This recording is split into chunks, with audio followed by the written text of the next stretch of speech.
Guys, the 2016 Ford Ranger Wildtrak. Thing of beauty, wouldn't you say?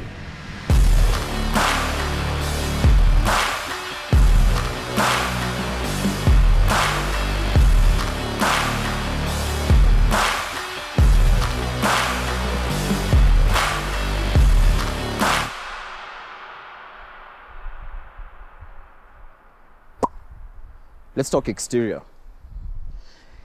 This is orange, and this is orange. If you can tell us what orange this is, you might win one of these oranges. It's sitting on 18-inch rims, and it comes with Bridgestone dualers, which are great for on and off-roading. Over here, you get the 3.2-liter 6-auto speed badge, and the color contrasts between gray accents and the orange on the body. Because it's a 4x4 truck, you have a lot of trunk space and a tailgate that opens outwards. It's great for loading on whatever it is that you'll be carrying. Market produce, heavy items, the case. I just came from the farm today where I sold a lot of produce.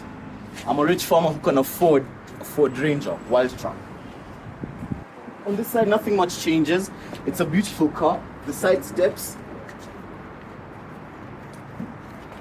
Remember that coil suspension is nice and firm. And here it is, the heart of the car. This is where the 3.2-liter diesel is housed and where that about 200 horsepower comes from. There you have it, the Ford Ranger. Xenon lamps, aggressive front bumper, nice grille. You can definitely spot it on the road anywhere you are. The interior is quite nice. I have no complaints, man. Everything feels solid and good quality. You've got nice leather simulation on the dash. The seats are comfortable, a mix of both leather and fabric. You've got a nice armrest that's soft and spongy for your elbow. And like I said earlier, everything is within reach. I'm a fan. I actually just have all good reviews for the interior of the Ford Ranger. You got this very nice sturdy rearview mirror that makes everything easy to see, and it's also got some crisp quality to it.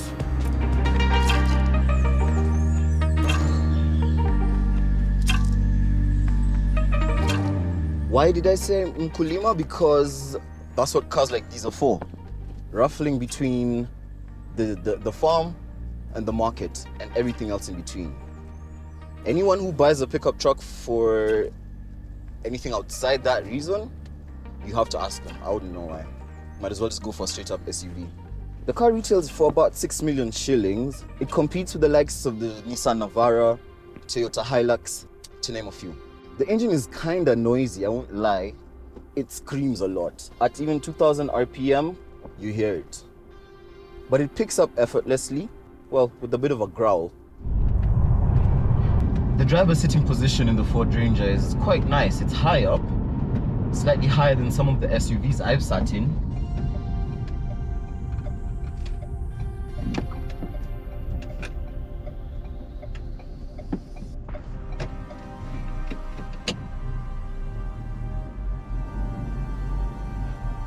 I know that's a factor that matters to a lot of car buyers who go for SUVs and pickup trucks. So that gets a thumbs up from me. The ride is quite nice, I won't lie. The steering wheel stands out to me because it's so soft and responsive. You turn like this, you turn like that, and the car just sways on the road with you. So you want to be careful with it at high speeds. Traction control, 4-wheel drive, always on.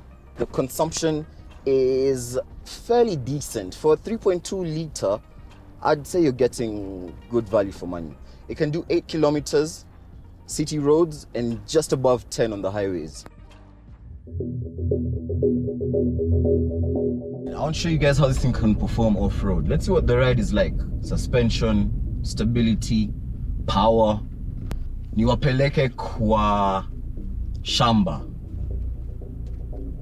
where I get all my produce and take it to the market in my Ford Ranger and make more millions.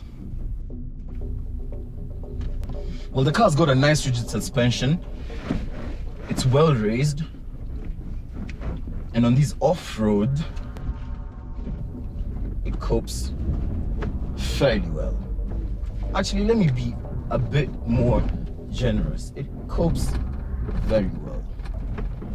That torque is coming in. I don't even have to worry and change gears. Drive is enough to get it going. For any off-roader, your suspension is probably one of the most important things, second to power. Whoa, how about that? Well, the car is handling fairly well, or is it that I'm just a great driver? The 2016 Wildtrak comes with coil suspension.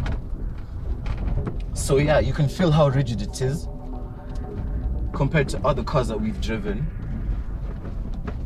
And it's quite pleasing actually. The road is obviously bumpy, but the ride is very comfortable. No complaints here. It's got power, it's got dominance, and it's got presence too. It can turn all your off-road missions into a calm walk in the park. So I've played with the controls a bit. I've removed it from two-wheel drive to four-wheel drive. Just for fun, to be honest. There's a lot of off-road controls here, but it's handling quite nicely, so I don't really need to get into them. But let me tell you, this is a powerful vehicle off-road, and the ride quality is good. Some rocky land right here. As you can tell, we're in the countryside, somewhere in the highlands. A lot of tea plantations and beautiful scenery.